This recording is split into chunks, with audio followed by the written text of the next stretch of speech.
Lo primero, bueno, gracias Mari Carmen por la presentación y bueno, esto cuando iniciamos estas conferencias la idea era un poco que las conferencias que estamos haciendo una vez al mes, ¿no? Porque hicieran una revisión de cada uno de los aspectos de la necrópolis del Cerro del Santuario, ¿no? Que es la necrópolis de la Dama y al fin y al cabo pues estamos en el 50 aniversario. Entonces, la anterior conferencia fue de Juan Blanques, que hablaba un poco del contexto general del descubrimiento, ¿no? Y de lo que significaba la Dama para la cultura ibérica.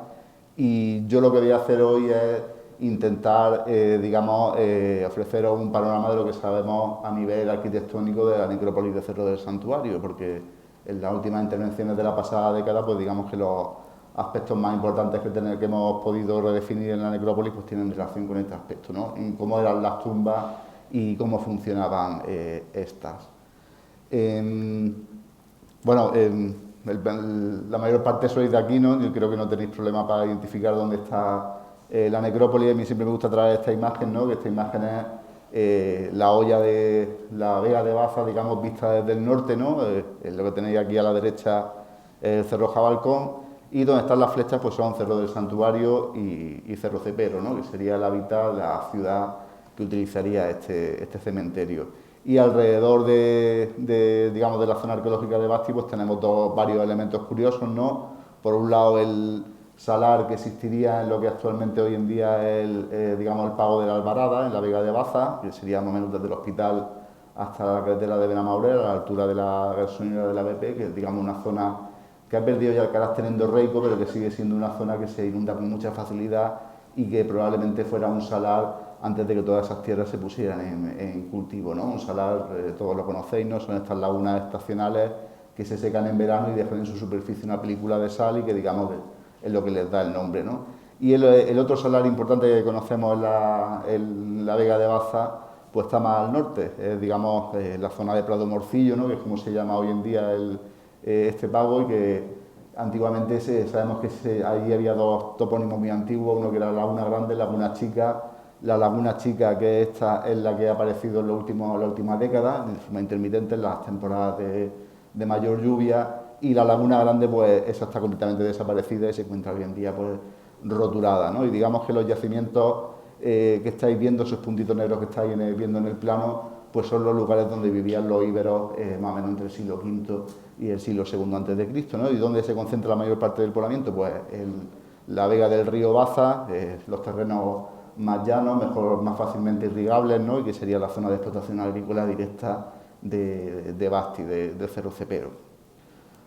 Bueno, en la necrópolis, y no sé si a lo mejor se podría apagar la luz o alguna luz. Bueno, no pasa nada, se ve bien, ¿no? Vamos, pues, seguimos así, si se ven bien las imágenes, sí, yo creo que sí. Bueno, estas son distintas vistas del Cerro del Santuario de los últimos pues, casi ya 80 años, ¿no?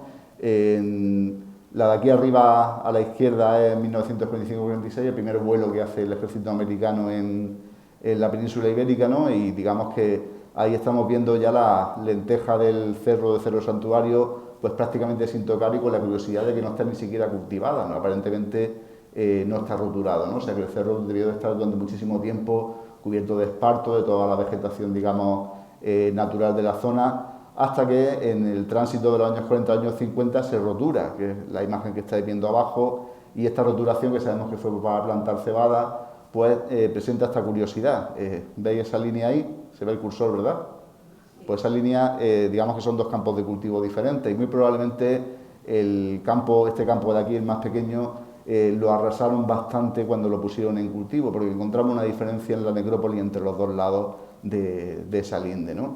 Y en los años 60, pues cuando se descubre arqueológicamente el yacimiento, en la siguiente foto, que ya es de los años 80, veis el elemento que, digamos, hizo que se descubriera el yacimiento, que es ese camino, el campo de tiro y finalmente el plantar los almendros en el yacimiento, ¿no? Esta foto ya después de la excavación, donde se ven los diferentes hoyos que fue dejando Presedo, los montículos de las terreras, y digamos que esa imagen se quedó congelada hasta prácticamente la década anterior, ¿no? Este es el primer vuelo que hicimos en el año 2008. Esta que tenía aquí un poco más grande, que la tenemos ya con más resolución, evidentemente, y digamos que el yacimiento pues estaba en un estado completo de abandono, ¿no? Sin vallas, lleno de escombros, lleno de agujeros nuevos hechos por los expoliadores, porque ellos sí sabían que el yacimiento seguía teniendo potencia, y digamos que después de la intervención que realizamos entre 2013 y 2015, pues abajo veis el aspecto que tiene actualmente, ¿no? Que está parcialmente musealizado, en fin, con las problemáticas que tiene con las cubiertas y demás, pero que por lo menos el yacimiento ahora mismo está protegido y se puede ver algunas de las estructuras que en él se encontraron, ¿no? Evidentemente queda muchísimo por hacer en el yacimiento, pero ahora mismo por lo menos tiene una visión un poco más, digamos, más decente y más acorde a la importancia que tiene este yacimiento. Bueno, antes de comenzar a ver los diferentes elementos de la arquitectura, quiero que veamos algunos aspectos de la excavación de Francisco Presedo, ¿no? Siempre lo hemos criticado muchísimo, ¿no? Y eso es normal después de los años, ¿no? Y nos pasará a todos. Pero digamos que tenemos que ver un poco cuál es el estado de la documentación y algunos aspectos que no se han, digamos, publicitado mucho sobre la excavación de Presedo y que son importantes para conocer el yacimiento. Bueno, esta es la planta que publica Presedo en su libro, que es una planta que ni siquiera llega a ser un plano realmente, en realidad un croquis. Es un croquis que además cuando lo trabajamos y demás, pues tiene una serie de problemas graves con numeración y con la localización de las tumbas. Y más o menos, para que hagáis una idea, la excavación fue desde el lado oeste, que es este lado, hacia el este. Los primeros años se excavó esta zona, el segundo esta zona central, el tercero aquí y el cuarto este extremo, aunque se hicieron algunos pequeños descubrimientos en otras zonas que ya había excavado en años anteriores Presedo. Y luego pues tenemos las tres trincheras que sabemos que practicó Da Costa en el año 68, después de la primera excavación de Presedo, y que bueno, no tenemos ninguna documentación ni de lo que se encontró ahí, ni realmente sabemos quién es Da Costa, ¿no? Porque es un nombre muy común en Portugal y por mucho que preguntamos a los amigos portugueses, no son capaces de adivinar quién pudo ser este arqueólogo. Bueno, pues cuando esta planta la situamos sobre, digamos, los planos modernos que tenemos de la necrópolis, pues nos encontramos con muchos problemas, ¿no? El primero de ellos es que las tumbas no están bien ubicadas, por eso nos cuesta tanto trabajo a veces encontrar las tumbas que ya excavó Presedo, porque no sabemos si la localización de los croquis es completamente exacta. A veces nos encontramos estructuras giradas, ¿no? Es algo típico como se hacían las planimetría en esta época, en los años 80, cuando se publicó, y es que se trabajaba con papel vegetal y copiando los trazos de los dibujos de campo, ¿no? Entonces era bastante fácil equivocarse con la izquierda y la derecha o la orientación, ¿no?, de los dibujos. Y la buena noticia es que tenemos todavía parte del yacimiento que está sin excavar y que no llegó a tocar Presedo. Este cuadrante que veis aquí abajo, en teoría, según las plantas de Presedo, él lo excavó y sin embargo pues ahí sigue la tierra y digamos estamos seguros de que nunca se intervino. El extremo oeste de la necrópolis pues le sucede igual, está todavía sin intervenir. Luego la gran superficie es el extremo noroeste del yacimiento, ¿no?, que es una extensión bastante grande y que además sabemos que promete bastante, ¿no?, porque la última gran tumba que nos encontramos, la 183, pues está justamente en el límite de esa zona, ¿no? Entonces es una zona que promete bastante de cara al futuro. De la documentación que nos dejó Presedo de la excavación, pues digamos que tenemos muy poca información estratigráfica, que es los estratos, que es como a qué altura, a qué relación tenían las estructuras entre sí en el plano que publicó. Solo en una campaña llegó a dibujar un perfil y a dejarnos alguna documentación de la estratigrafía del yacimiento, que es esta línea negra que estáis viendo aquí, ¿no?, que corta el yacimiento en esa parte, ¿no? Pues ese perfil es muy interesante, es el único que tenemos de la excavación, pero este perfil nos informa un poco de cuál fue la historia del cementerio. Este cementerio hasta ahora, con las publicaciones que hayamos hecho, pues lo consideramos datar en el siglo IV a.C. y pensábamos que solo se usó en esa época, ¿no? Pero al meternos en el yacimiento y, digamos, enfangarnos, ¿no?, con los materiales y con las estructuras, pues nos hemos dado cuenta que el yacimiento tiene una cronología muchísimo mayor. Y eso se ve un poco aquí en el perfil, ¿no? Si os fijáis hay tumbas, ¿no? Por ejemplo, esta tumba que está aquí abajo, la 102, que es una pequeña cámara que estaba ya prácticamente expoliada cuando lo excavó Presedo, pues tiene justamente por encima otras dos tumbas. Y veis esas líneas que dibuja Presedo son líneas de carbones en el perfil que están marcando interfaces, están marcando lugares sobre los cuales la gente caminó. Entonces digamos que el yacimiento ha ido creciendo en vertical a lo largo de su historia, ¿no? Y esto pues, nos plantea un problema con todo lo que se ha investigado sobre el Cerro del Santuario, pues resulta que todas las publicaciones anteriores consideran que el plano es contemporáneo, que todas las tumbas están al mismo nivel, ¿no? Y funcionan a la vez, y en realidad hoy sabemos que no. El yacimiento tuvo una historia en la cual fue creciendo. ¿Por qué crecen los yacimientos? Pues los yacimientos crecen porque hay actividad constructiva, y la actividad constructiva implica pues, traer material de construcción de fuera, tanto tierra como piedra o yeso, y digamos que cuando un yacimiento tiene mucha actividad constructiva se empiezan a formar capas de los sucesivos arruinamientos de las estructuras, de las diferentes edificaciones, y eso es lo que hace que crezcan. En los yacimientos urbanos, los yacimientos de hábitat, esto es muy común, es una cosa que observamos en todas las ciudades, pero en la necrópolis no es nada habitual. Entonces, lo que está significando esta superposición de niveles es que hubo una vida constructiva en el cementerio bastante potente en determinados momentos, con lo cual cada vez que se hacía una nueva construcción pues se quitaba otra, se traía tierra de fuera y digamos que el yacimiento tenía esa tendencia a ir subiendo los niveles en altura. Y luego, Presedo no nos dejó nunca una estratigrafía completa del yacimiento, pero sí hizo una cosa bastante rudimentaria, pero que nos sirve como dato, y es que normalmente en casi todas las tumbas suele citar la altura a la que se encuentra con respecto al nivel, digamos, superficial del cerro, en ese punto, porque hasta ahora no lo sabíamos con seguridad, pero resulta que al tener esta estratigrafía y otra más que parcial que existe de otra tumba, pues nos damos cuenta que las medidas que él cita son la medida desde la boca de la urna hasta la superficie del cerro. Eso nos da una pequeña idea relativa de cuál es la posición en 3 dimensiones de cada una de las tumbas, sobre todo de las pequeñas, porque de las grandes la problemática es mayor, porque ahora como veremos las grandes tienen pasillos, tienen sistemas de entrada y digamos que están mucho más profundas que lo que son las tumbas normales, que son estas pequeñas tumbas en fosa, ¿no? Entonces digamos que lo que estamos trabajando ahora mismo es digamos la reordenación de las tumbas, cogiendo las alturas que nos dio Presedo, ¿no? Pues nos sale este bonito collage de colores, ¿no? Con la profundidad a la que se encuentran las tumbas de fosa que fue encontrando él. Y ya veis, ¿no? Que hay los puntos rojos son las tumbas más profundas, las tumbas de los niveles más antiguos, las tumbas verde oscuro son las más superficiales, las de los últimos niveles de ocupación del yacimiento.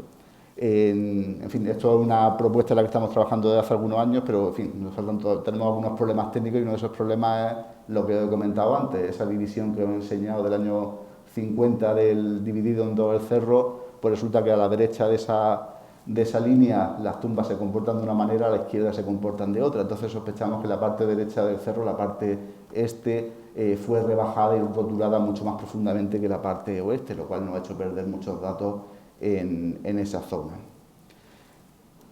Y luego digamos, de los trabajos de revisión que se han hecho en los últimos años sobre la necrópolis, uno de los datos más llamativos son estas dos tumbas, la 32 y la 33, que son dos tumbas gemelas, dos fosas muy profundas en el interior del cerro, estaban más o menos en la zona central, son estas dos fosas que veis aquí, unidas por un pequeño rebaje del terreno, con lo cual se consideran que son más o menos contemporáneas. Y estas fosas ya estáis viendo que son inhumaciones, y los íberos no inhuman, los íberos creman o incineran a sus cadáveres, ¿no? Entonces estas tumbas son mucho más antiguas, son inhumaciones múltiples, que por el escaso ajuar que publica Presedo de estas tumbas, que son estos brazaletes de bronce y este anillo, pues los especialistas en bronce final consideran que pertenece a ese periodo, al último periodo de la prehistoria, digamos la cultura a partir de la que se va a formar el mundo íbero, y digamos que este es digamos, el inicio de la ocupación del cementerio. Curiosamente, esta gente del bronce final está viviendo ya en Cerro Cepero. En Cerro Cepero tenemos restos descontextualizados de esta época, pero que nos hacen suponer que allí ya había gente viviendo en el bronce final. Y luego, por arriba, digamos, la cronología de la necrópolis es mucho más larga de lo que esperábamos en un principio. Digamos que la utilización ibérica del cementerio debió de acabar en el siglo II a.C., porque tenemos algunas cerámicas campanienses descontextualizadas del yacimiento, no se vuelve a ocupar el yacimiento durante 200 años y a partir de época augustea el yacimiento vuelve a ser reutilizado otra vez como cementerio, que os comentaré su particularidad en el punto final de esta charla. Bien, lo que vamos a ver a continuación son los diferentes modelos de tumbas que tenemos en Cerro del Santuario, ¿no? Y vamos a empezar desde los más sencillos hasta los más complejos, ¿no? El sistema, digamos, universal, ¿no? del mundo ibérico, incluso mediterráneo, ¿no? Porque digamos que la cremación está presente en todo el Mediterráneo en la Edad del Hierro, pues es excavar una fosa muy sencilla, introducir una urna con tapadera o sin tapadera, dependiendo de la situación, y dentro van los restos del cremado. Entonces, digamos que este es un modelo muy sencillo, no tiene ninguna importancia arquitectónica, simplemente una fosa que como mucho se tapa con algún tipo de señalizador, una capa de barro, una capa de adobe, alguna piedra, en fin, pero tienen, digamos, una entidad menor. Algunas de estas tumbas a veces son dobles, que es una de las curiosidades de la excavación de Presedo, y que no terminamos de explicarnos por qué ese carácter doble, si se lo vieron a reabrir o fue un enterramiento, digamos, simultáneo. Y luego algunas de estas tumbas más simples, pues a veces presentan algunos pequeños detalles constructivos. Uno de los más habituales es que las fosas se revisten con adobe. A la derecha estáis viendo una de las tumbas que está, digamos, de la excavación de Presedo, pues está encerrada dentro de esa caja de adobe. En la izquierda estáis viendo una de las primeras que localizamos en Cerro del Santuario, una de las primeras nuevas que localizamos en 2013, que no es exactamente el mismo modelo, pero si os fijáis abajo, eso es un ladrillo de adobe, eso es otro, ahí viene otro y tenía otro a la espalda, digamos que hacía como una especie de lo que llamamos cenicero, porque además estaba lleno de ceniza ese pequeño receptáculo, ¿no? Y encima está puesta la urna del difunto.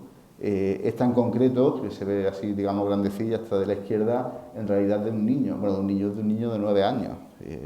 Digamos que una de las curiosidades que tenemos de las pocas tumbas que hemos excavado de este tipo, ¿no? De las más sencillas, pues tenemos dos que son infantiles y uno que es de una mujer embarazada.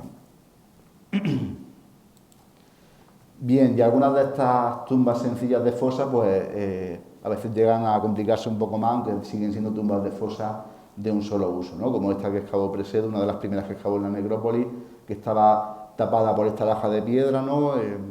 Digamos, pillada con esas piedras en los laterales, y que en el interior por lo que tenía es pues esa cista con el contenido de la urna cineraria y algún ajuar que la acompañaba. Las tumbas, digamos, simples o en fosa, pues no nos interesan mucho en esta conferencia, pero aquí es donde empieza, digamos, el terreno, digamos, de la arquitectura, ¿no? Y en Cerro del Santuario hay una serie de tumbas que consideramos del tipo mediano, y ese tipo mediano son normalmente cistas. Son cistas, la cista es una caja hecha con grandes piedras, formando un rectángulo y que forma un pequeño habitáculo. Mucho mayor que el que hemos visto anteriormente, ¿no? En estos habitáculos caminan hasta 2 y 3 personas, muy juntas, pero caben 3 personas en su interior. Y digamos que estas cistas, conforme las fue excavando Presedo, pues planteaban muchas dudas, ¿no? Porque dentro aparecían varias urnas de diferentes cremados en su interior, ¿no? Lo cual planteaba, esto ya es demasiada casualidad, ¿no? Que se mueva la gente a la vez y que vayan y sean enterramientos simultáneos, ¿no? Con lo cual no estaba muy bien explicado cuál era el papel de estas tumbas medianas y de las grandes que veremos a continuación. Aquí estáis viendo una de las que excavamos en 2013, la 130, que es una tumba desde el punto de vista técnico no está muy bien hecha, la encontramos además en muy mal estado. Aquí a la izquierda arriba tenéis la planta que le hicimos cuando la excavamos, pero afortunadamente teníamos estas 3 fotos de la excavación de Presedo que nos permitieron reconstruirla, ¿no? Y darle un aspecto bastante semejante al que tuvo originalmente. Esta cista tiene 2 bancos laterales de piedra, macizos, y una repisa que es esta piedra que se ve aquí. Esa repisa, digamos que hace como una especie de cornisa y debajo tiene un hueco, ¿no? Y esta tumba es bastante interesante desde el punto de vista de lo que salió en su interior, pero lo que quiero haceros notar sobre todo es que la tumba, cuando Presedo la encontró, él encontró estas 2 lajas de piedra, y esas 2 lajas de piedra, digamos que estaban cubriendo la cista. Por otras cistas que sabemos que se puede entrar al interior, ¿no? Y esta debió de entrarse porque hay hasta 3 cremados en su interior, pues evidentemente tuvo que haber alguna forma de circular alrededor de la cista para poder levantar las 2 losas y colocarlas a un lado. O sea que es un modelo que todavía no tenemos definido, porque además Presedo, cuando excava esta tumba, dice que tiene encima una estructura de adobe, tiene algún sistema de cubierta con muros y demás, pero él no acaba de entenderlo y lo acaba derribando para buscar la cista, ¿no? Para buscar la cámara principal del enterramiento, con lo cual nos ha privado una información bastante importante a la hora de poder interpretarla como sería arquitectónicamente. Bien, y en esa campaña pues excavamos otra tumba de Cista, que ya se veía, era de las pocas estructuras que se veía en el yacimiento previamente a la intervención, que es la número 179 de Presedo, la última de su numeración, que está, digamos, carente de descripción en su memoria, y al ser la última pues sospechamos que probablemente se deba a que él ya la encontró vaciada y expoliada. Efectivamente, cuando la excavamos, pues el suelo original de la tumba lo habían, digamos que excavado, ¿no? Buscando si había algo más debajo de la cista y lo habían roto, ¿no? Entonces nos quedó claro que esta cista había sido expoliada y por eso Presedo no nos da ninguna información sobre lo que salió en su interior. Pero la estructura de la cista es muy interesante porque desde el punto de vista constructivo está muy bien hecha, está hecha con 4 lajas de gran tamaño y con una obra de cantería bien realizada, y luego esta laja que veis aquí tiene este recorte. Ese recorte es como una especie de ventanuco que en realidad es la entrada para acceder al interior de la cámara, y aquí en 2013 todavía no lo veíamos claramente, pero ahí detrás está el pasillo, que es lo que se ve hoy en día en la musealización de esta tumba.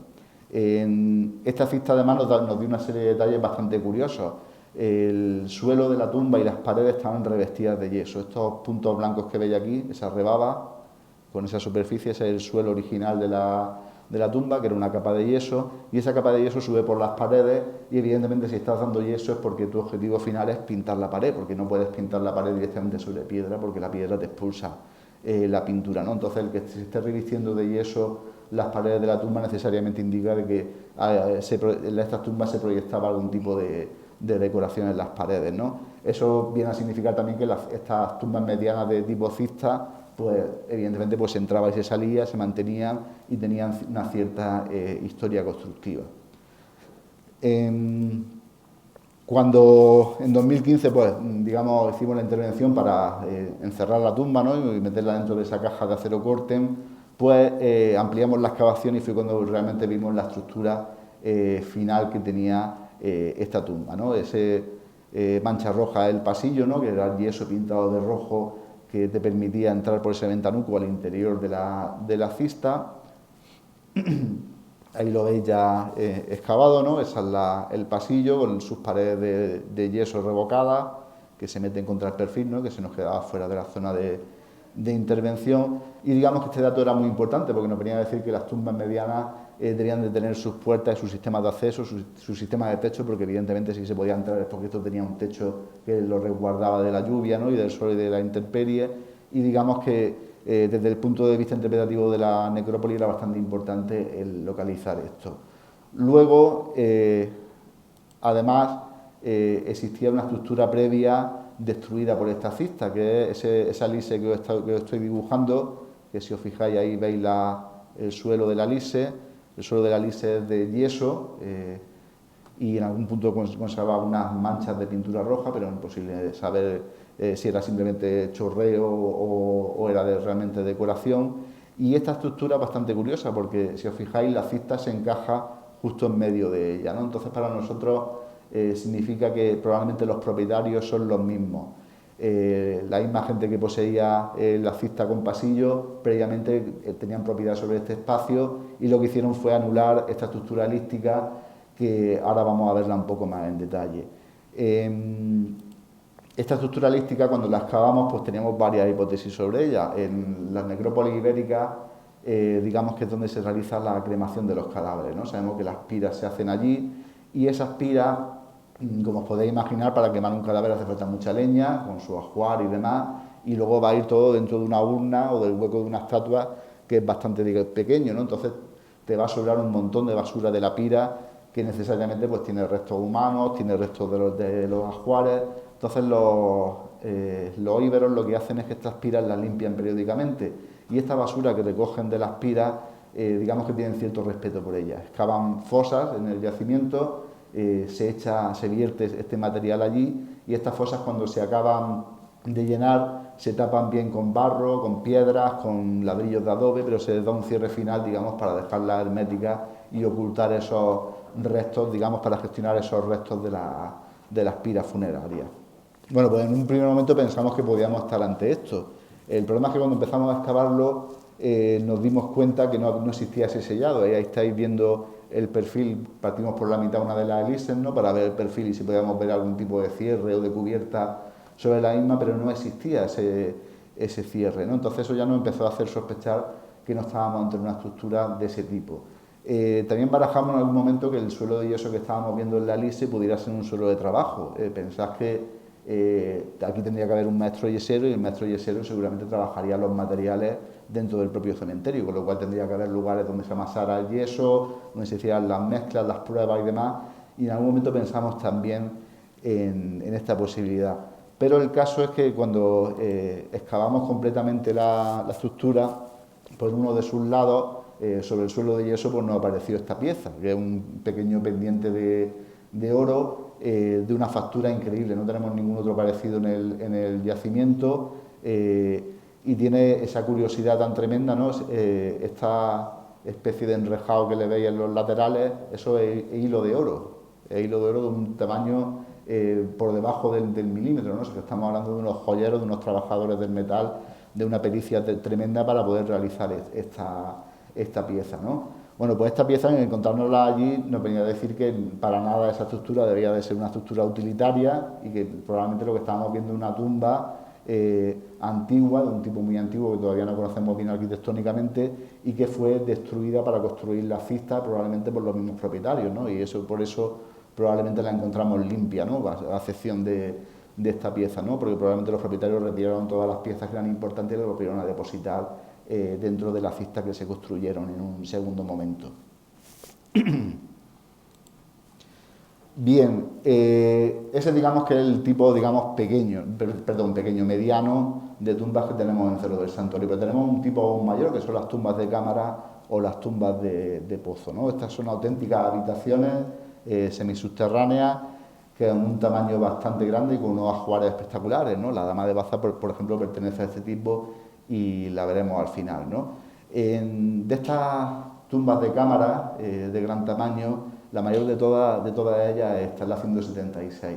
Esta se había estado en el CIYA, en el Centro de Interpretación de los Yacimientos. Esta es la que está, digamos, musealizada, la que han hecho una recreación con las piezas del ajuar en su interior, la más grande que hay en el centro. La desgracia de esta tumba es que se excavó el mismo año que la Dama de Baza, en el año 71, con lo cual, digamos, todo el interés de la excavación estaba centrado en la tumba con la estatua y esta pasó muy a segundo plano y de hecho Presedo no llega ni a publicar ni una sola foto de la misma en su memoria, con lo cual tenemos ciertos problemas a la hora de ubicar las piezas que fue encontrando en su interior dentro de la cámara.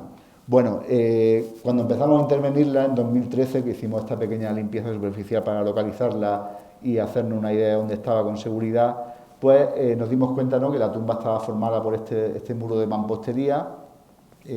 Ahí nos faltaban las piedras y como Presedo cerraba las paredes de las 4 tumbas, pues pensamos que nos faltaban las piedras y luego volvimos a reubicar piedras parecidas para recuperar la forma, ¿no?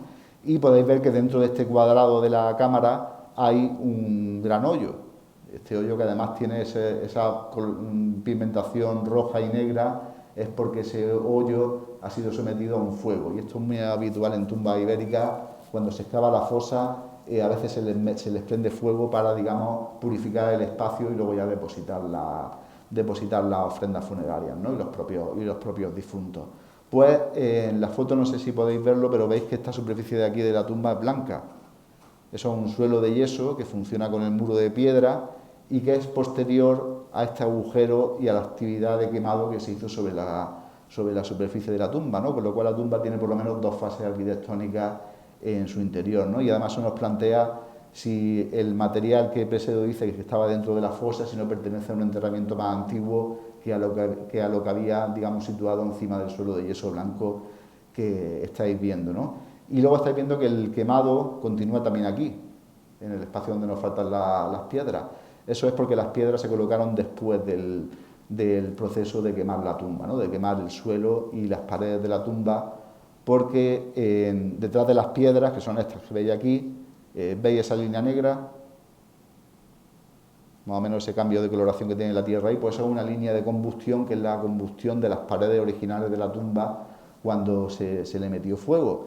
¿Cómo eran las paredes originales de la tumba? Pues eran de adobe de color beige, exactamente la misma tierra que compone el cerro, lo cual lo hace muy difícil de ver en el campo, pero si os fijáis en este perfil de aquí, veréis que hay como una especie de rectángulo en la pared, eso es un intersticio, ahí debajo hay otro, y esos son los adobes, digamos, que forraban la pared original de la tumba, ¿no? Con lo cual, cuando en 2015 ampliamos la zona de excavación para meterla también dentro de su caja de acero corten, pues nos dimos cuenta que los muros de adobe que rodeaban la tumba eran bastante gordos, en algunos casos eran de 2 hiladas, lo cual hace casi unos 40 centímetros de pared en algunos lados, y eso pues nos planteaba la cuestión de que la tumba originalmente se había excavado, se le había construido ese muro de adobe y solo luego en una segunda fase se habían puesto las piedras y el suelo de yeso blanco que vemos en la parte del fondo de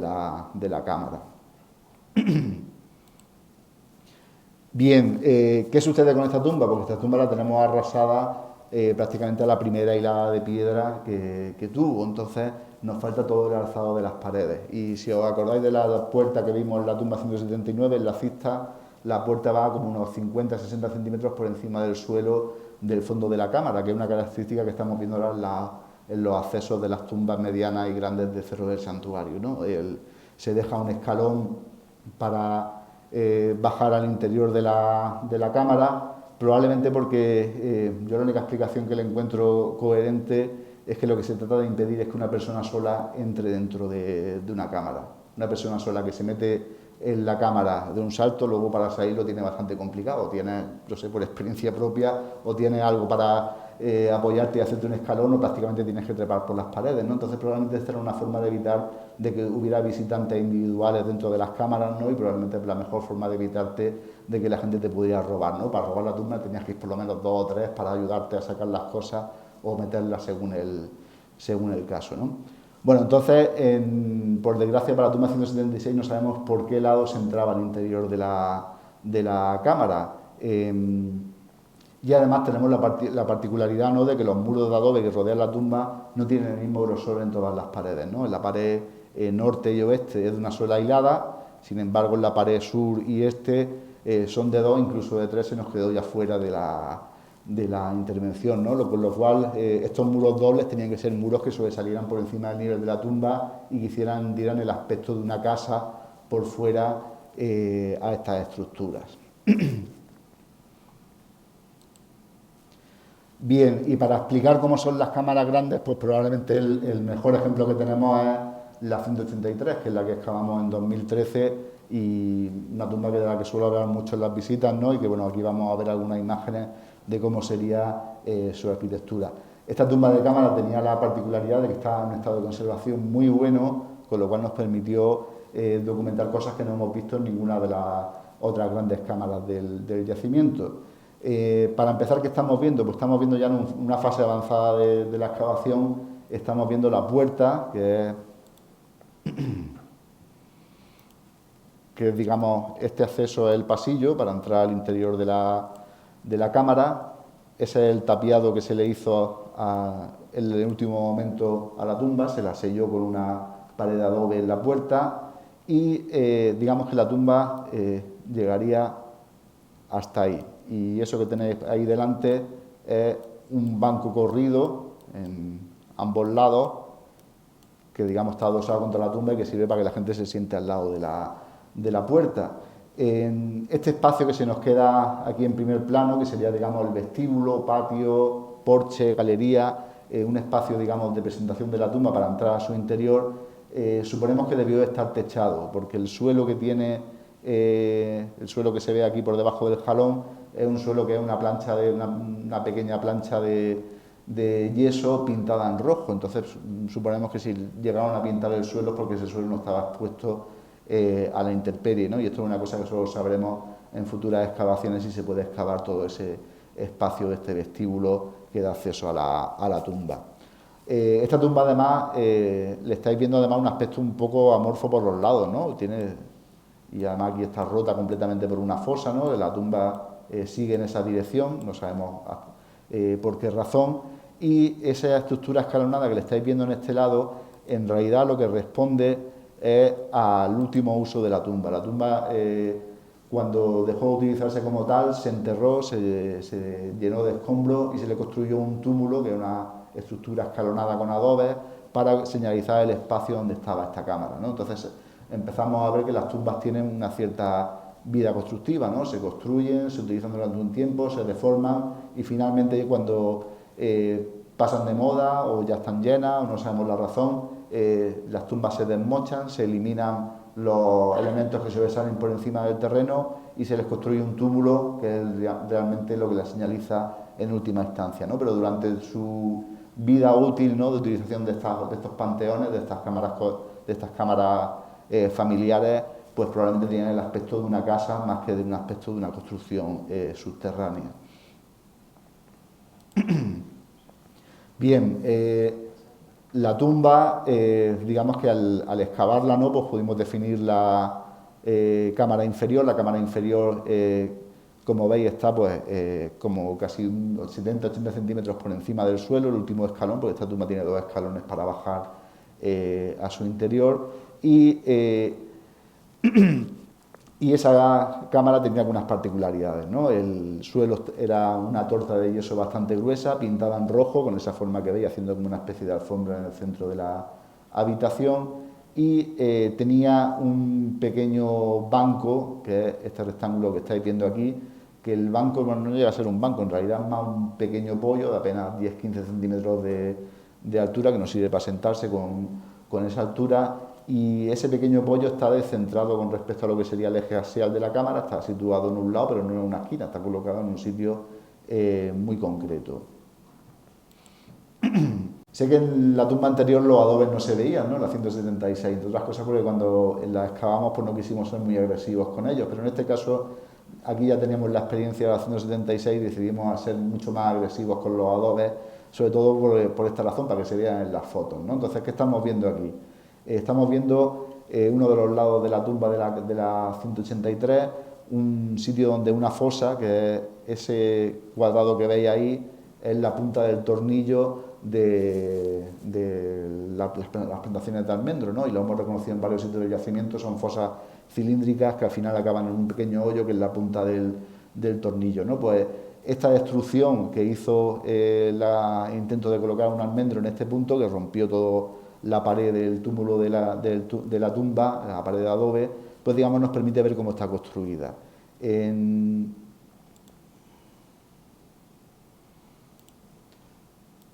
Esa línea que veis ahí, hacia este lado, es el terreno geológico del cerro, que son 10 capas de diferentes colores, ¿no? Es la historia geológica del lago, y lo que estáis viendo a la derecha es la pared de adobes que se construyó para forrar ese recorte que se hizo en el nivel geológico para hacer la cámara subterránea, ¿no? Y ya estáis viendo los adobes, que en este caso pues lo que hicimos fue pues, los intersticios que se ven muy claramente cuando los están limpiando, pues los rebajamos con un palillo de madera para que se vean esas líneas, se viera la modulación y cómo se van superponiendo los adobes en esa estructura, ¿no? La pena es que la fosa pues, nos había dado ese aspecto circular y por eso pues, hicimos ese pequeño corte en sección vertical, ¿no?, para que se vieran los adobes como se disponen contra el nivel geológico y que estos muros de adobe lo que hacen es forrar ese rebaje que se ha hecho en el terreno.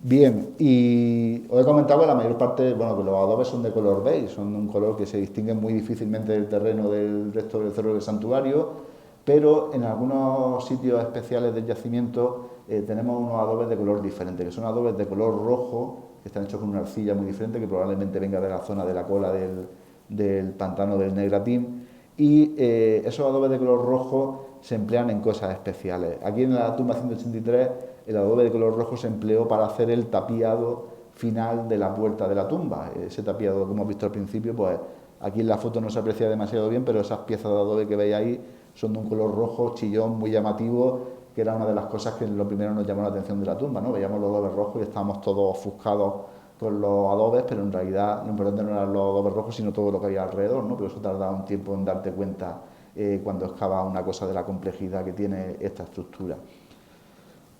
Bien, pues quedaos con los adobes rojos porque los volveremos a ver en otra tumba, ¿no? en otra estructura diferente.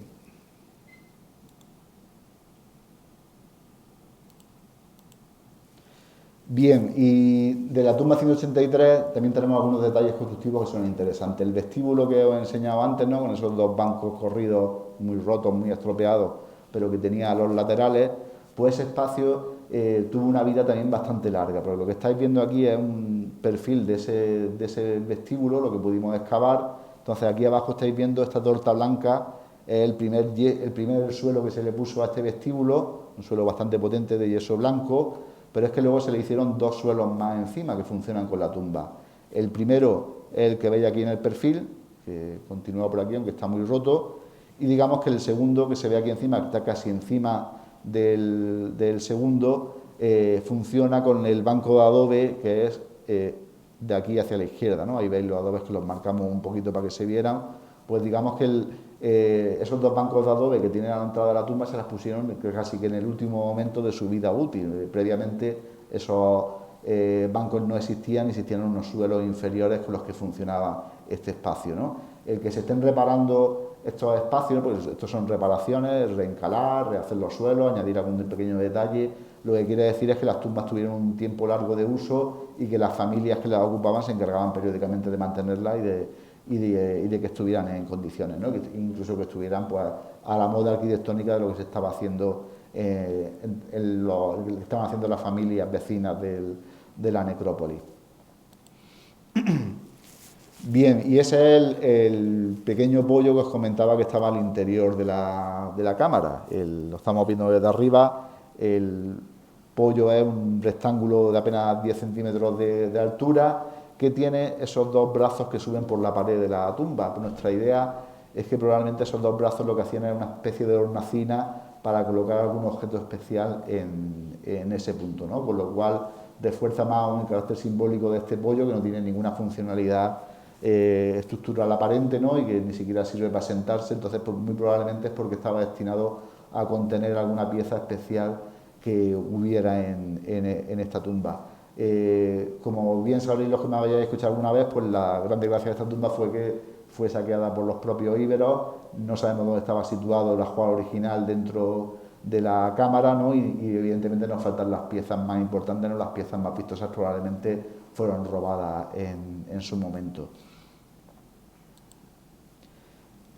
Bien, ese es un detalle para que veamos ese pollo que hemos visto, todo el frontal del pollo estaba revestido de yeso y con esa pintura roja, ¿no? Haciendo motivos geométricos en forma de rectángulos con puntos en medio. Este estaba de rojo completo. Son unas decoraciones nada habituales en la cerámica ibérica, ¿no? La cerámica bacetana, que es bastante aburrida desde el punto de vista decorativo, y sin embargo cuando nos asomamos al mundo de las tumbas empezamos a ver cosas que desde el punto de vista iconográfico son bastante diferentes, ¿no? Con lo cual tiene que haber un mundo simbólico alrededor de estas tumbas, alrededor de esta familia, del cual pues, la única evidencia que tenemos ahora mismo son estas pinturas. En otros puntos de la cámara pues se conservaba mejor el revoco de yeso y ahí estáis viendo pues, el revoco de yeso con esa pintura roja haciendo un motivo que es un motivo geométrico de estos motivos geométricos de cuadrados que se envuelven en sí mismos, que son muy habituales de la cerámica griega, probablemente un motivo mediterráneo que acaba incorporado aquí al mundo ibérico. Y ese es un detalle del suelo de la cámara, ¿no? Esa especie de alfombra roja que veíais en los dibujos, que hacía como una especie de cuadrado en el centro de la cámara, pues ahí estáis viendo el estado del suelo, ¿no? Conforme lo fuimos excavando, ¿no? Y digamos que otra parte importante, ¿no? Porque significa también que los suelos se trataban, se les daba algún tipo de decoración para hacer estos espacios aún más suntuarios, ¿no? Con un despliegue visual mayor. Bien, y con la tumba 183, pues claro, al tener, digamos, mejores alzados, tener la planta completa de la misma, pues nos podemos hacer una idea de cómo pudo ser esta edificación durante su periodo de uso, ¿no? Y digamos que ahí tenemos el suelo rojo del vestíbulo de entrada, ¿no? Con la puerta, los dos bancos corridos, los muros de adobe que hemos visto esos tan gruesos, pues subirían bastante hacia afuera. Cuanto más grueso un muro, más altura va a tener, ¿no? Y evidentemente tenía que tener la altura de la puerta para que por lo menos una persona de 1,70 m, 1,60 m pudiera entrar sin agacharse en ese pasillo, ¿no? Con lo cual nos da esa altura. Y el tejado de esta tumba, pues la verdad es que no es bastante misterioso. Por Presedo sabemos que en algunas tumbas de cámara que él excavó se encontró madero en su interior. Probablemente que esos maderos fueran parte de la cubierta del techo que tuvieran. En el caso de esta tumba no encontramos en el interior de la cámara nada que nos pudiera decir cómo era el tejado. De hecho, casi toda esta tirafía interior de la cámara es un goteo, una caída muy lenta y continua de tierra, muy fina, que da la sensación de que el techo sigue en pie y se filtra la tierra a través de él y está entrando también por la puerta por la arrollada. Entonces, a falta de otros datos, aquí lo hemos reconstruido como si fuera un tejado de terrizo, ¿no? Que los conoceréis todos, sobre todo los que seáis más mayores, ya quedan poco en pie en la vega, pero de vez en cuando se ve alguna construcción que utilizan este tipo de tierras especial, que es impermeable y que, digamos, hace unos tejados bastante duraderos en el tiempo, sobre todo si uno los compara con madera e incluso con teja, ¿no? Yo he visto todavía en pie hoy en día algunos tejados de terrizo que pueden ser de principios del siglo XX, en construcciones auxiliares de talleres de yeso y demás, ¿no? Y son tejados que no requieren prácticamente mantenimiento. En el momento que les crece vegetación encima, además, son todavía más resistentes y más aguantan a las inclemencias del tiempo.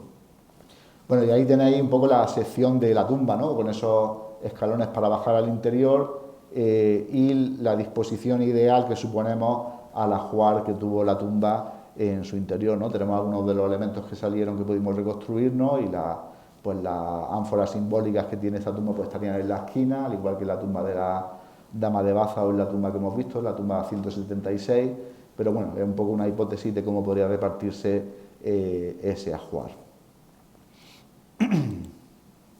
Bien, y una vez visto esto, ¿qué aspecto podía tener la necrópolis de Cerro del Santuario? Pues debía tener un aspecto muy diferente del que se ha pensado hasta ahora. Al tener, digamos, cámaras que funcionan como pequeñas casetas, pues tendríamos pequeñas construcciones cada X metros, ordenadas seguramente, una ordenación que todavía no conocemos bien, y que darían un aspecto, digamos, muy urbano a la necrópolis. Lo que estáis viendo aquí es lo que creo yo que podría parecerse más al aspecto que podría tener la necrópolis de Cerro del Santuario. Esto es una necrópolis etrusca en el centro de Italia, en el Cerveteri, y digamos que aquí la particularidad es que aquí las tumbas son redondas y se las cubre con un túmulo de tierra que ha sido muy resistente al paso de los años, ¿no? Y digamos que la mayoría de estas tumbas, que están además construidas por dentro en piedra y están revestidas de yeso con pintura, pues digamos que han sobrevivido muy bien el paso del tiempo, ¿no? Y por eso tenemos este aspecto tan bonito, ¿no? De esta foto aérea en la que cada uno de esos círculos es una de estas tumbas de cámaras subterráneas etruscas, y esas tumbas que veis aquí abajo que están como en calle, esas son ya de época imperial, de época romana, que ya responden a una realidad diferente, ¿no? Pero digamos que la visión que tendríamos de Cerro del Santuario pues sería un terreno que estaría lleno de pequeñas edificaciones cuadradas, en nuestro caso rectangulares, que algunas tendrían unas pequeñas edificaciones anexas y que digamos que le darían un aspecto urbano, semiurbano a este yacimiento. Bien, por último, para terminar de ver el catálogo de cámaras subterráneas, pues vamos a ver la que es la tumba famosa de esta necrópolis, ¿no? Que es la 155, que es la tumba donde apareció la estatua de la Dama de Baza. Bien, en 2015 la intervenimos, no quisimos hacerlo en 2013 porque en buena parte cuando uno llega a novato a un yacimiento, cada yacimiento, digamos, es diferente, no hay dos yacimientos iguales en ningún sitio, ¿no? Entonces, decíamos, las primeras tumbas que excavemos en Cerro del Santuario, pues nos equivocaremos en cosas que no tendremos experiencia en el yacimiento. Entonces, pues en el primer año preferí excavar otras tumbas con las que pagar la novatada y digamos que dejar la tumba que es la más vistosa del yacimiento, pues dejarla para la segunda campaña para, digamos, ir ya con cierta experiencia, ¿no? Entonces, la tumba, la verdad es que nos ha revelado un buen montón de información nueva y sobre todo ahora podemos tratar de acercarnos un poco más a cómo pudo funcionar esta tumba de cámara porque es un poco diferente en su funcionamiento a las que hemos visto anteriormente. La primera, digamos, particularidad de la tumba de la dama es que solo se hizo para esta mujer, para contener la estatua con estos restos y el ajuar. No hay ningún otro cremado en su interior y es de un solo uso, con lo cual es bastante curioso, ¿no? Porque las tumbas de cámara medianas y grandes están pensadas para contener a varias gente, probablemente a un grupo familiar, y esto pues nos da una idea de la excepcionalidad que tuvo que tener esta mujer, ¿no? A esta mujer le construyen una cámara solo para ella, y si ella era de Basti tenía que tener una familia y su familia tenía que tener aquí un monumento funerario, un panteón donde se enterraban la familia, ¿no? Con lo cual esta mujer es tan importante que se sale fuera del grupo familiar y le construyen a ella sola esta cámara. En la desgracia de la excavación de 2015 es que nos dimos cuenta que la tumba había sido tocada con posterioridad a la excavación de Presedo. En esa línea que es más fina roja que he dibujado ahí es la línea, digamos, del muro de ladrillo que hacía la separación física entre las dos propiedades de Lorente y de Durán en las excavaciones del año 70. Ese muro de ladrillo hoy en día ya no está ahí. Alguien entró luego con una máquina excavadora por ese lado, rompió el muro de ladrillo y rompió toda la pared norte de la tumba de la dama. Probablemente pensaban que se podía encontrar algo en ese espacio, ¿no? Y metieron la máquina y lo rebajaron todo, ¿no? Con lo cual nos ha hecho perder una parte importante de la altura de la cámara, justamente en el lado en el cual estaría la estatua, ¿no? Entonces, esa línea roja que os estoy poniendo ahí es a la altura que se conserva en la foto de la izquierda, que es, digamos, la misma foto hecha con varias décadas de diferencia, ¿no? Ese es, digamos, la desgracia de esta reexcavación, ¿no? Que a la hora de musealizar este espacio, cuando se haga en los próximos años, pues habrá que ver cómo se soluciona esa falta de espacio, esa falta de pared que tenemos justamente en ese lado. Y de las fotos antiguas, pues sabiendo ahora que las tumbas de cámara tienen puertas, pues las fotos antiguas nos vamos a hablar una serie de cosas curiosas. En esa línea roja, si os fijáis, entre arriba y abajo de la pared hay cierta diferencia en el color, ¿no? de la pared. Abajo es el propio terreno geológico del cerro, excavado para construir el agujero de la cámara, y de ahí hacia arriba lo que tenemos es adobe. Es un muro de adobe, de los adobes de color beige difíciles de distinguir, ¿no? Que está, digamos, tapiando esa especie de fosa o de entrada curva al interior de la tumba, porque lo que estamos viendo es la forma en la que se accedió al interior de la tumba de la dama. Ahora lo veremos en una reconstrucción en 3 dimensiones, ¿no? Digamos que sería un gran pasillo, porque la dama tiene una anchura de alas bastante grande, con lo cual hay que hacer un pasillo muy grande para que quepa la estatua, y digamos que de esta forma se evitan el tener que suspender la estatua, que pesa muchísimo, desde una altura excesiva. Desde esa altura más o menos lo que hay es 1,5 metros hasta el suelo de la cámara, con lo cual pues bajarla ahí es mucho más sencillo que hacerlo desde la zona, desde una altura mayor. Y luego en las fotos antiguas se aprecia otro detalle que es bastante interesante. Ya lo menciona Presedo en su memoria de excavación, cuando dice que la tumba de la dama tenía un murete de adobe de color rojo que rodeaba toda la cámara, ¿no? Y la desgracia es que durante la excavación lo retiraron por completo en todos los puntos, pero cuando la hemos reexcavado, pues íbamos buscando esos adobes de color rojo, que además son una cosa súper llamativa en este yacimiento, que los ves muy rápido y evidentemente no encontramos nada, lo habían limpiado completamente después de la excavación. Pero en las fotos antiguas podemos ver que justamente detrás de la dama no les quedó más remedio que conservar la pared de adobe, ¿no? Si os fijáis, la estatua está separada del terreno geológico excavado unos 10-20 centímetros, que es justamente la anchura de ese muro de adobe que tendría a su espalda la dama y en el cual estaba apoyada la estatua, ¿no? Y ya veis que, a pesar de que la foto, el color no es muy bueno, el color que se intuye detrás de la tierra, detrás de la estatua, es de color rojo, es ese murete de adobe de color rojo que rodearía las 4 paredes de la tumba. Bien, y la otra particularidad arquitectónica de la tumba de la dama son los lóbulos que tiene en las esquinas. Esos lóbulos son dobles, tiene 2 por cada esquina, han dado lugar a muchísimas interpretaciones sobre lo que son, y la explicación, digamos, tradicional de Presedo es que esos orificios probablemente servían para introducir algún tipo de líquido en el interior de la tumba, ¿no? Una especie de olivación que sabemos que se hacen de este tipo en el mundo griego, pero que en el mundo ibérico es una cosa que desconocemos por completo. Y además, viendo las dimensiones de la cámara, se queda un espacio larguísimo como para que el vino corra o la cerveza corra por esos agujeros de tierra y llegue hasta la ánfora G y la base. Y si aceptamos que la tumba tenía un muro de adobe en su interior que recubría la pared excavada del terreno, pues evidentemente esos tubos no debían de servir para verter líquidos. Y en el año 96, después del expolio de Cerro Largo, pues se hizo una excavación en Cerro Largo, en la necrópolis vecina a Cerro del Santuario. Allí se excavaron algunas tumbas de cámara ya expoliadas, pero algunas de ellas son muy interesantes desde el punto de vista arquitectónico. Aquí estáis viendo las dos más completas que se excavaron. Lo más probable es que de una de estas dos tumbas proceda el busto del guerrero de Baza, porque son tumbas de cierta entidad, ¿no? y fueron expoliadas durante la construcción de la cantera, y es posible que en alguna de ellas estuviera el busto. Bueno, pues ya veis que estas tumbas, la de la derecha tiene dobles lóbulos, ¿no? Exactamente igual que los de la dama, aunque esta tumba estaba en un estado de conservación muy malo cuando la encontraron los arqueólogos, con lo cual no sabemos mucho más de ella. Pero la de la izquierda es la que realmente nos interesa. Si os fijáis, tiene un solo lóbulo en cada esquina, excavado en el terreno geológico, y esta tumba conservaba un muro de mampostería que, digamos, revestía las cuatro paredes de la tumba, ¿no? Y esto es la principal prueba para pensar de que esos lóbulos, esos pozos verticales, en realidad son parte de la infraestructura que sostendría una superestructura encima de la tumba. En este caso de Cerro Largo, además, los albañiles, ¿no? Los constructores no debían de estar muy seguros del techo, y si os fijáis tiene una piedra en el centro. Aquí en el centro hay una piedra, justamente, de la tumba. Esa piedra es un apoyo para colocar una viga de madera que ayudará a sostener el techo de la cámara. De muchísimos años nadie podía pensar que las tumbas podrían tener puertas, y probablemente pues no las buscaron, y desconocemos cómo se podía entrar dentro de estas tumbas de cámara.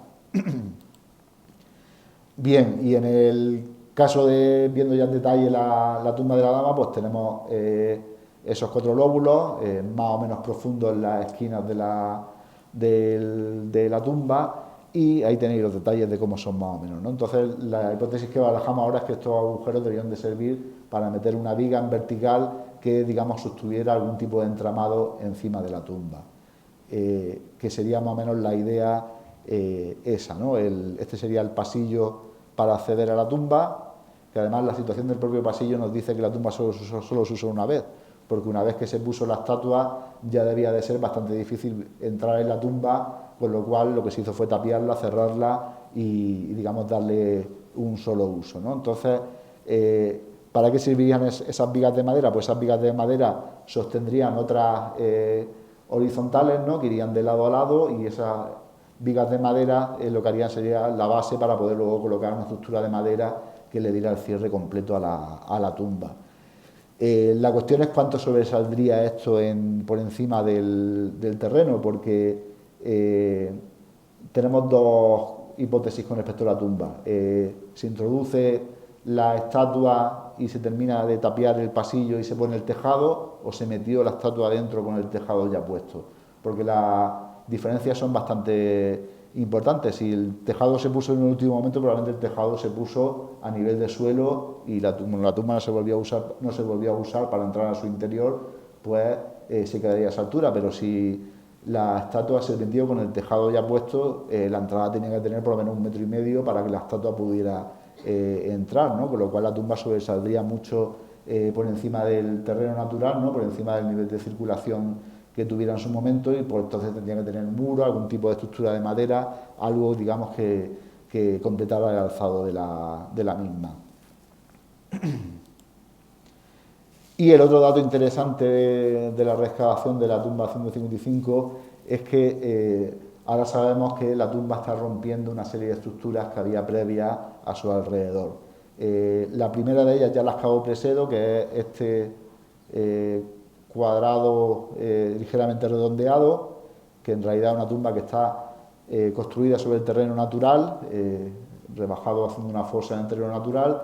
que se le metió fuego después de terminar de construirla, porque todas las paredes estaban carbonizadas y enrojecidas, y que además tenía un pequeño lóbulo en la única esquina que conservábamos en pie, que es ese lóbulo de ahí, que nos resulta difícil hacer una explicación del mismo, porque como no sabemos si las otras esquinas tenían los mismos, pues no sabemos lo que es exactamente. Esta tumba es claramente anterior, en las Juárez del siglo V, y ya la excavó Presedo en su momento. El problema es que armó un lío a la hora de publicarla, porque sabéis que la excavación de Presedo se publicó en dos publicaciones, una primera exclusivamente sobre la Dama de Baza, que se hizo en los años 70, por la prisa y por digamos, la importancia del hallazgo, y solo 10 años más tarde pues, publicó la memoria final, y la opinión sobre esta tumba en las dos publicaciones pues cambia, ¿no? En algunas es más antigua, en otras más reciente, y creaba un problema gordo a la hora de interpretar a la propia Cámara de la Dama. Hoy en día sabemos que es anterior y que digamos una estructura destruida por ella.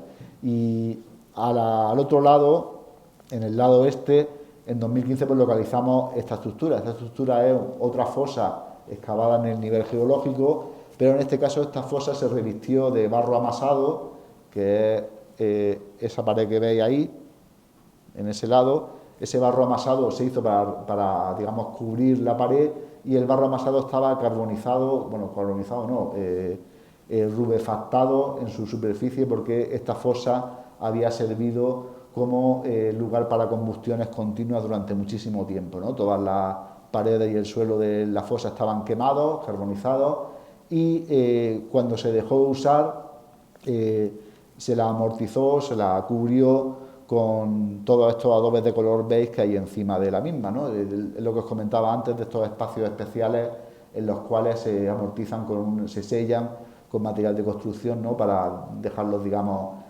ocultos, ¿no? En este caso no estamos ante un basurero, ante un ustrinum, porque cuando lo excavamos prácticamente no salió material en su interior, lo cual significa que este espacio se limpiaba periódicamente. Entonces nuestra hipótesis es que este lugar sirvió para quemar, fue una pira funeraria para quemar cadáveres en Cerro del Santuario, ¿no? Y además un espacio en el que caben incluso dos cadáveres, no solo uno, sino que se pueden colocar dos, uno junto al otro, ¿no? Entonces, probablemente sea la primera pira funeraria que podamos tener segura aquí en Cerro del Santuario, y es también anterior a la tumba de la Dama de Baza.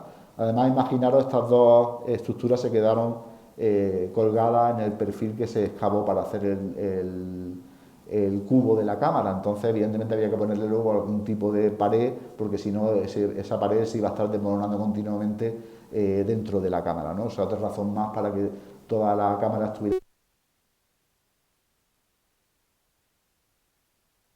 paredes que no eran del todo homogéneas, ¿no? Y luego además junto a la pira funeraria, al sur, pues nos encontramos esta pequeña tumba, la última tumba de fosa simple que hemos excavado en el santuario, y que en este caso es de una mujer. Esta es la de la mujer joven embarazada que os he comentado antes, y que tiene la particularidad que si veis la foto, esa plancha blanca que tiene encima, eso es el nivel geológico del cerro. Entonces, ¿por qué está el nivel geológico del cerro encima de la boca de la urna? Pues porque la urna se colocó lateralmente, se hizo la fosa, digamos, de lado. ¿Y desde dónde se hizo? Pues se hizo desde la propia pira funeraria. Pensamos que esta tumba es contemporánea a la pira funeraria, y que en algún momento pues estaban trabajando dentro de este espacio de la pira, y lo que hicieron fue en una de las paredes hacer un agujero e introducir esta urna en ese lado.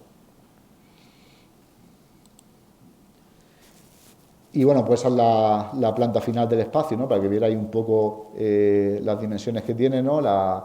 El muro de barro amasado que tenía alrededor la pira, ¿no? Para, digamos, homogeneizar las paredes, ¿no? Y que estaba con su superficie rubefactada, y el nivel de adobes que estaba cubriendo la cubeta, ¿no? Que era la amortización final de este espacio, ¿no? Ya veis que hay muy poca distancia entre la amortización de adobe y el suelo de la estructura, porque lo que os comentaba, esta estructura se debió de limpiar periódicamente, probablemente después de cada funeral, después de cada uso como lugar de cremación, pues venía alguien, limpiaba, se llevaba las cosas, la enterraba en otro sitio, y este espacio volvía a ponerse otra vez en uso como lugar de cremación. Bien, y por último, y no tiene nada que ver con el mundo ibérico, ¿no? Pero es un monumento bastante interesante, por lo menos por lo que sabemos ahora mismo. Os he comentado antes que la necrópolis se reocupó a partir de época augustea, a partir de época romana. Esto ya lo detectó Presedo, porque este edificio lo excavó él en sus campañas, una de las primeras campañas, y está situado justamente en el centro del yacimiento, ¿no? Si os fijáis, Cerro de Santuario es como una especie de elipse con forma de almendra, ¿no? Pues más o menos en el centro está esta edificación. Esta edificación está construida con un muro con cal y mampostería bastante duro, muy potente, tiene casi 80-90 centímetros en algunos tramos de anchura, con lo cual se supone que es un muro de cierta entidad. Y ¿qué es lo que hace a nivel de planta? Pues tiene esta pequeña habitación aquí.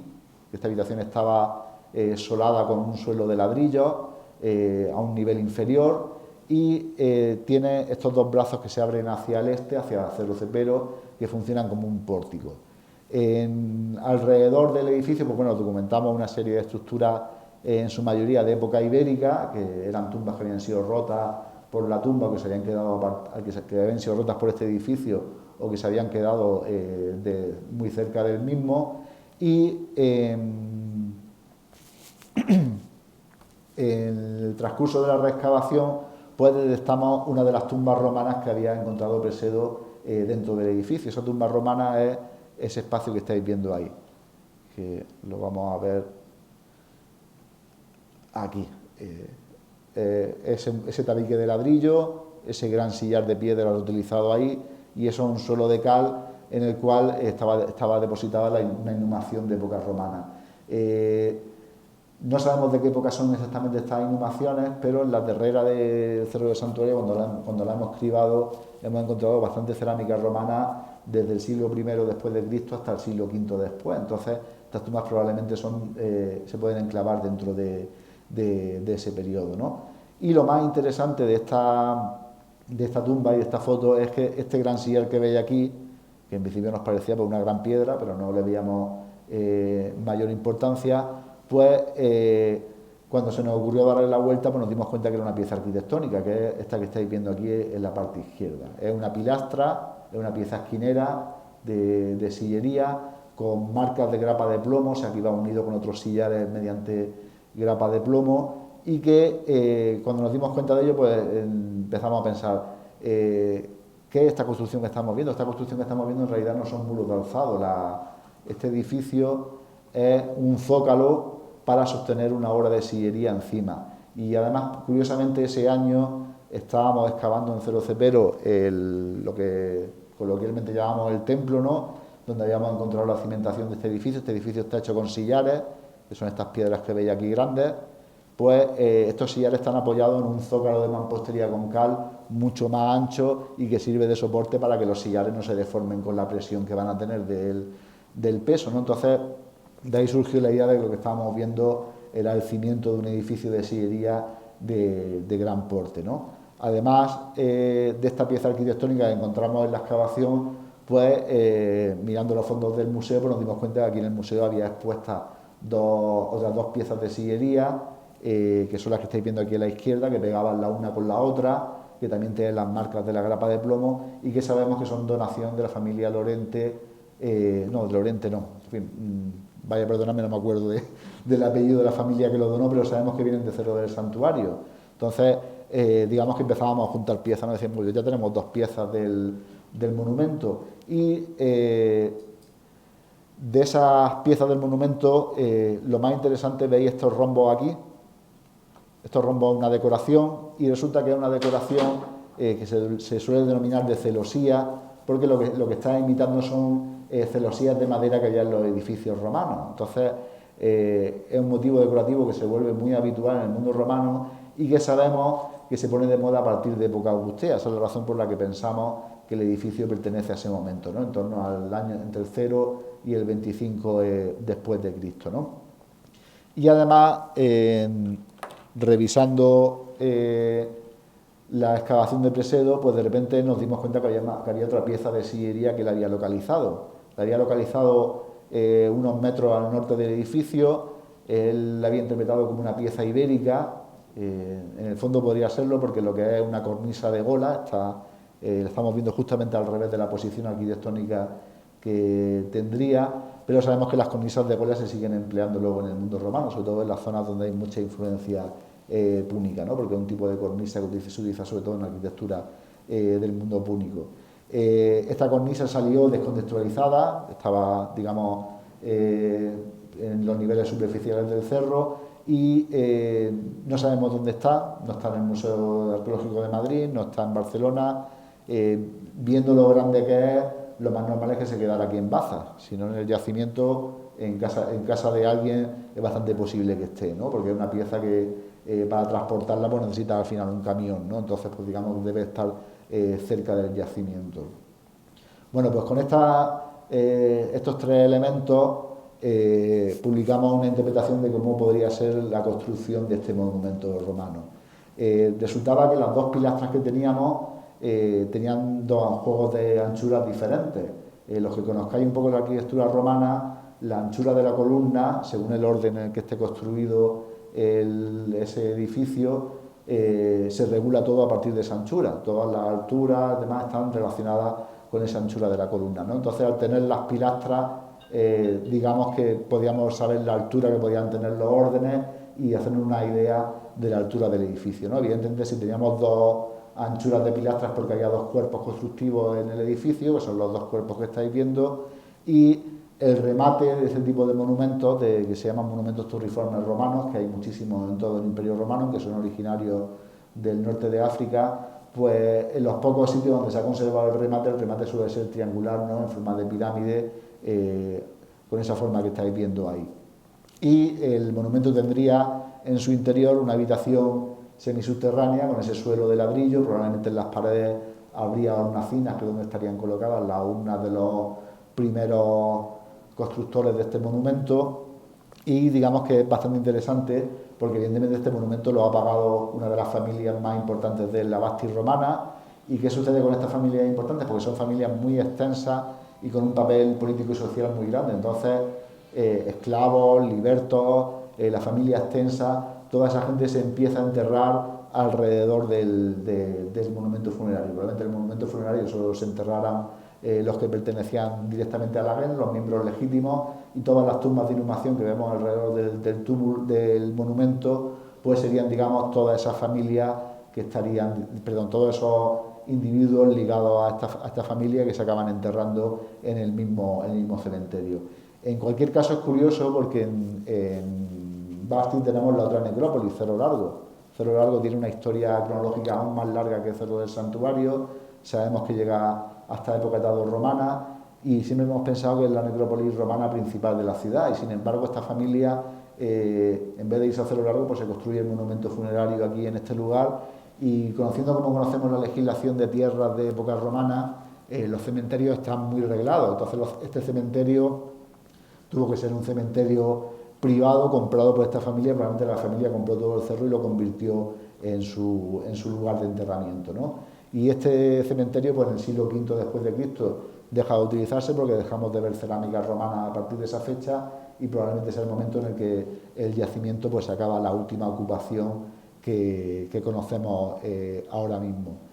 Bueno, eso sería una reconstrucción en 3D más o menos del monumento, ¿no? Con esa torre sobre la habitación cerrada, con esa puerta, y el pórtico sería una especie de pórtico con bancos corridos para sentarse. Aunque, como bien comenta un compañero, ¿para qué han hecho muros tan gordos en el pórtico de tal grosor si luego no va a sostener nada, ¿no? Entonces, alguna vez hemos barajado la posibilidad de que incluso el pórtico tuviera algún tipo de bóveda o algún tipo de cubierta delante para techar ese espacio, ¿no? Pero evidentemente con los datos que tenemos ahora mismo no podemos ir más allá. Bueno, y con esto concluyo lo que quería enseñaros en esta conferencia, y nada más. Muchas gracias por vuestra atención y por vuestra asistencia.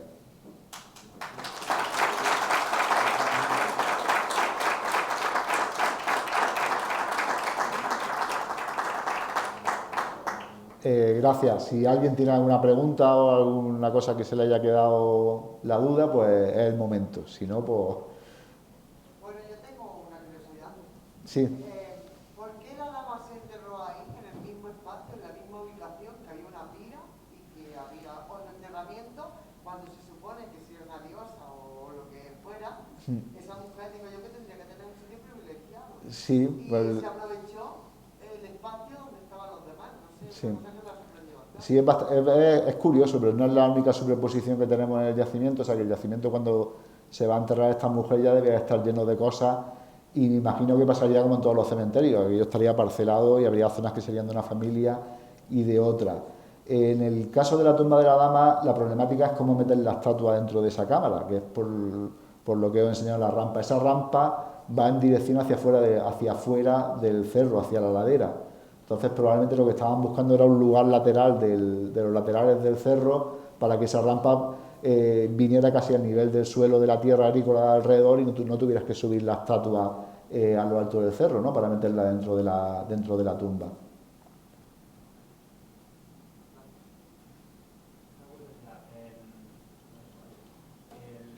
Has dicho que había unas inhumaciones de la época de bronce.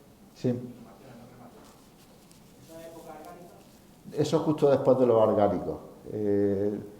Los argáricos colasan en torno al siglo XIII-XII, más o menos, antes de Cristo, y ahí viene un periodo oscuro de la prehistoria europea, y aquí tenemos la cultura del bronce final, que no están en los mismos sitios que los argáricos, que se hacen cabañas circulares, que ha cambiado la cultura material, y que no está muy claro quiénes son. Hay debates si son los argáricos reconvertidos, si es un pueblo nuevo que ha llegado, en fin, el mundo del bronce final es un mundo bastante oscuro en general en la prehistoria europea.